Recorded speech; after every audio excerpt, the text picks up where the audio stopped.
तो बच्चों आशा करते हैं कि आप सब लोग ठीक होंगे। तो सबसे पहले हम ये जो वीडियो बना रहे हैं, ये वीडियो बना रहे हैं आपके लिए, जेई मेन के लिए, एग्जाम्स के लिए।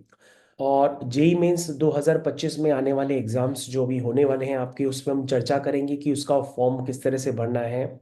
और फॉर्म में 75% का एलिजिबिलिटी क्राइटेरिया क्या है, उसका एक डिटेल में डिस्कशन अभी हम लोग करेंगे। तो जितने भी बच्चे हमारे साथ कनेक्टेड हैं, यानी कि क्लास 13th बैच के बच्चे जो हमसे कनेक्टेड हैं, 11th बैच के जो बच्चे कनेक्टेड हैं, 12th बैच के जो बच्चे कनेक्टेड हैं, 10th के बच्चे भी हमसे कनेक्टेड हैं।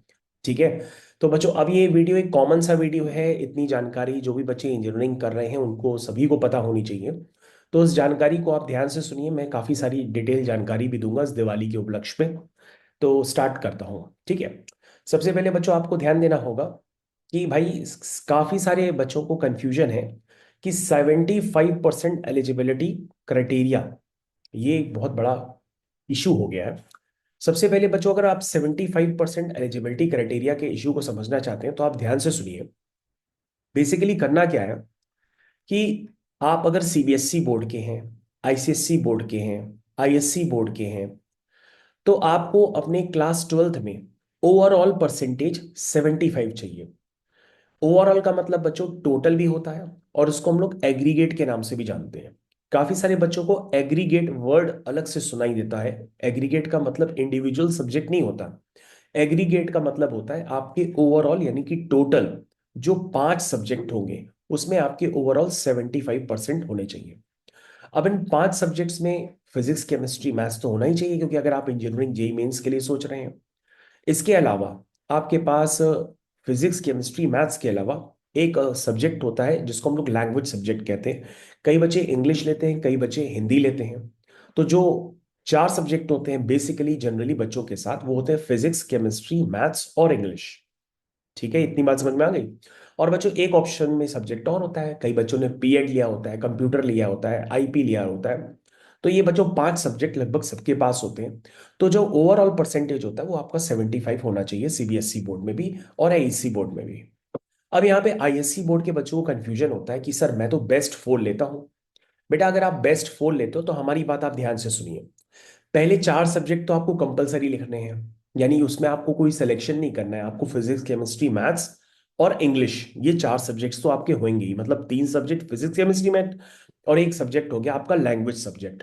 तो ये लैंग्वेज सब्जेक्ट तो आपके पास होना ही चाहिए, वो इंग्लिश ही होता है ज्यादातर बच्चों के पास। तो ये 4 हो गए। और इसके अलावा बच्चों अगर आपने 6 सब्जेक्ट्स ले रखे हैं, तो 6 सब्जेक्ट्स में जो बाकी जो आपके 2 सब्जेक्ट्स बच रहे हैं 4 के अलावा, उसमें से आप वो वाला सब्जेक्ट ले सकते हैं जिसमें आपके ज्यादा नंबर हो, 75% को बनाने के लिए। मेरी बात समझिएगा। ऐसा नहीं है कि आईएससी वाले बच्चे ये सोचे कि हम बेस्ट 4 उठाएंगे, ऐसा नहीं होता। आपको जो ओवरऑल 5 सब्जेक्ट में चाहिए वो 75% ही चाहिए।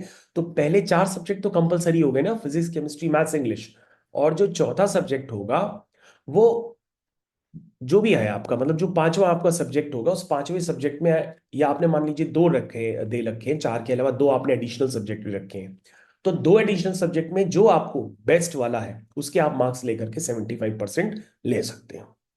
तो बच्चों एक दिमाग में ये बात फोकस कर लीजिए कि भैया 75% एलिजिबिलिटी क्राइटेरिया हटा नहीं है, वो अभी भी है। अच्छा अब क्या है कि 13 बैच वाले बच्चे जो 12th पास आउट करके आते हैं, या जो बच्चे अभी 12th में हैं, उनको बड़ी चिंता सताती है कि भैया अगर हमारे पास 12th में मान लीजिए 75% नहीं आते हैं। बेटा अगर आपके पास 12th में 75% आपके नहीं आते हैं ओवरऑल, वैसे 75% 5 सब्जेक्ट को मिलाएंगे तो आ जाते हैं जनरली बच्चों के। अगर नहीं आते हैं तो क्या आप जेई मेंस का फॉर्म नहीं भरेंगे? ऐसा नहीं होता है बच्चों। जेई मेंस का फॉर्म तो सभी को ही भरना है, क्योंकि अभी जो 13th वाले बच्चे हैं उनको भी जेई मेंस का फॉर्म भरना है अगर उनके 75% नहीं है। क्योंकि बच्चों जेई मेंस का स्कोर सिर्फ NIT, triple IT, central university यानी कि जोसा की काउंसलिंग के अलावा जो अन्य दूसरी काउंसलिंग्स होती हैं उनमें भी यूज होता है। तो आपको पता होना चाहिए कि भैया इस स्कोर को यूज करके आप एचबीटीआई में काउंसलिंग कर सकते हो। इस स्कोर को यूज करके आप लखनऊ के आईआईटी में जा सकते हो। इस स्कोर को यूज करके आप मदन मोहन मालवीय गोरखपुर में जा सकते हो। इस स्कोर को यूज करके आप महाराष्ट्र स्टेट की काउंसलिंग यूज कर सकते हो। इस स्कोर को यूज करके आप कर्नाटक स्टेट की काउंसलिंग में जा सकते हो। यानी कि अपने यूपी के ही अंदर बहुत सारे राजकीय इंजीनियरिंग कॉलेजेस और गवर्नमेंट कॉलेजेस हैं, जहां पे आप अगर जेई मेंस का एग्जाम नहीं देते हैं तो आप एग्जाम से ऑलरेडी बाहर हो जाएंगे। यानी कि आप एचबीटीआई के लिए अप्लाई नहीं कर सकते। जो अच्छे प्राइवेट कॉलेजेस हैं जैसे जेपी नोएडा हो गया, शिव नादर यूनिवर्सिटी हो गई, है ना, उनमें भी ये जेई मेंस का स्कोर मान्य होता है। तो जेई मेंस का स्कोर तो बच्चों बहुत सारे गवर्नमेंट कॉलेजेस के लिए मान्य होता है। और सबसे बड़ी बात, इसका स्कोर पता है सबसे ज्यादा कहाँ यूज करते हैं? बच्चे यूज करते हैं इंद्रप्रस्थ, गुरु गोविंद सिंह इंद्रप्रस्थ यूनिवर्सिटी, जिसको हम लोग आईपी यूनिवर्सिटी कहते हैं, और उसमें दिल्ली के बेस्ट कॉलेजेस आते हैं। तो बच्चों दिल्ली यूनिवर्सिटी में, गुरु गोविंद सिंह इंद्रप्रस्थ यूनिवर्सिटी में हम इस जेई मेंस के स्कोर को यूज करते हैं। लेकिन फिर भी अगर आपको काउंसलिंग के समय अगर आपको कोई दिक्कत है, तो आप हमसे, हमारे कांटेक्ट नंबर पे या हमसे टेलीग्राम करके हमसे हेल्प ले सकते हैं। ठीक है ना? लेकिन आपको ये क्लियर होनी चाहिए कि भैया 75% एलिजिबिलिटी क्राइटेरिया अभी भी है, पहले भी था, और वो अभी बना रहेगा। ठीक है ना? तो आप 75% के लेकर के उसमें कोई कंफ्यूजन ना क्रिएट करिए। लेकिन कोई बच्चा कहता है कि सर हम तो बिहार बोर्ड के हैं।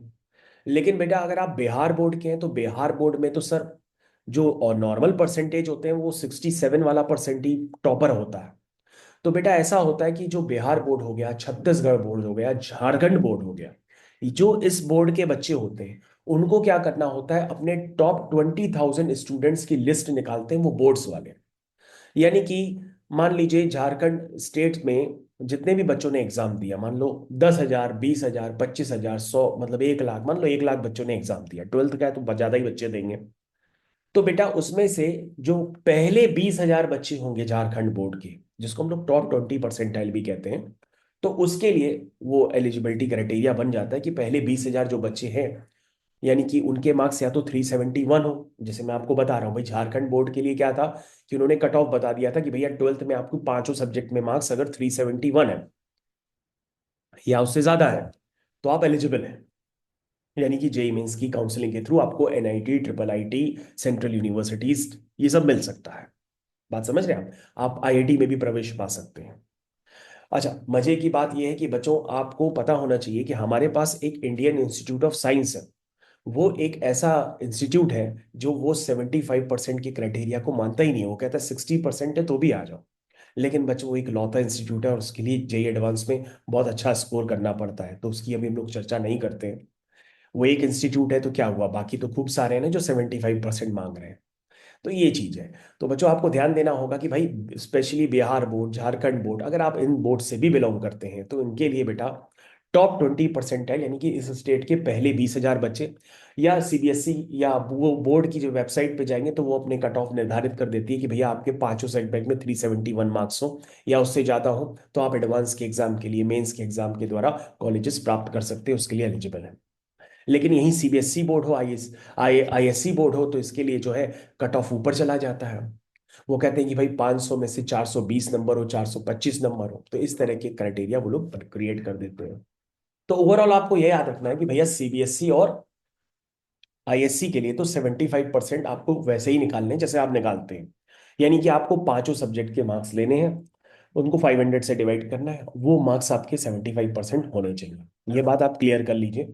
बचा झारखंड, बिहार, उन सब की चर्चा हम लोग बाद में करेंगे, क्योंकि उनकी स्टेट की पहले जो 20,000 बच्चे होते हैं उनको बता दिया जाता है, उनकी एक लिस्ट दे दी जाती है, या उनके मार्क्स बता दिए जाते हैं, भैया अगर तुम्हारे मार्क्स मान लो टॉपर के ही मार्क्स वहां पे 371 है ना, तो वो एक लिस्ट निर्धारित कर देते हैं जिन बच्चों के, मान लीजिए 320 का कट ऑफ रख देते हैं, तो 320 या उसके ऊपर जितने बच्चे होंगे वो एलिजिबल हो जाते हैं काउंसलिंग के लिए। तो ये बात आपको समझ में आनी चाहिए। अच्छा, अब हम लोग दूसरा डिस्कशन, ये बहुत इंपॉर्टेंट था बच्चों, 75% परसेंटाइल वाला, इसको ध्यान से सुन लीजिएगा। अच्छा भाई, अगर जिन बच्चों को मान लो दोबारा सुनना हो तो इस वीडियो को बार बार देखते रहिए, आपको 75% वाला एलिजिबिलिटी क्राइटेरिया समझ में आ जाएगा। चलिए भाई, अब हम लोग क्या करते हैं, स्क्रीन शेयर करते हैं, और स्क्रीन शेयर करके आपको अन्य बातें बताते हैं। और बच्चों हमारा जो ग्रुप है आप उसको जरूर ज्वाइन करिए हमारे नाम से। तो उसमें आपको आने वाले डिफरेंट एग्जाम्स के नोटिफिकेशन भी मिलेंगे, और उन नोटिफिकेशंस को यूज करके मैं डायरेक्टली लिंक्स वगैरह भी दूंगा, उन लिंक्स को यूज करके आप फॉर्म भी भर सकते हैं। चलिए बच्चों, अब मैं जेई मेंस की एलिजिबिलिटी क्राइटेरिया पर डिस्कशन करता हूँ। सबसे पहले बच्चों मैं क्या करता हूँ, अभी आपके साथ स्क्रीन शेयर करता हूँ, और जेई मेंस की एलिजिबिलिटी क्राइटेरिया के अलावा उसका फॉर्म कब आना है और उसका डिस्कशन वगैरह सारी बातें अभी हम लोग करते हैं। तो सबसे पहले हम बच्चों स्क्रीन ही शेयर कर देते हैं। तो स्क्रीन शेयर करने पर आपको ज़्यादा बातें समझ में आएगी। ये बच्चों मैंने आपके साथ स्क्रीन शेयर कर दी है।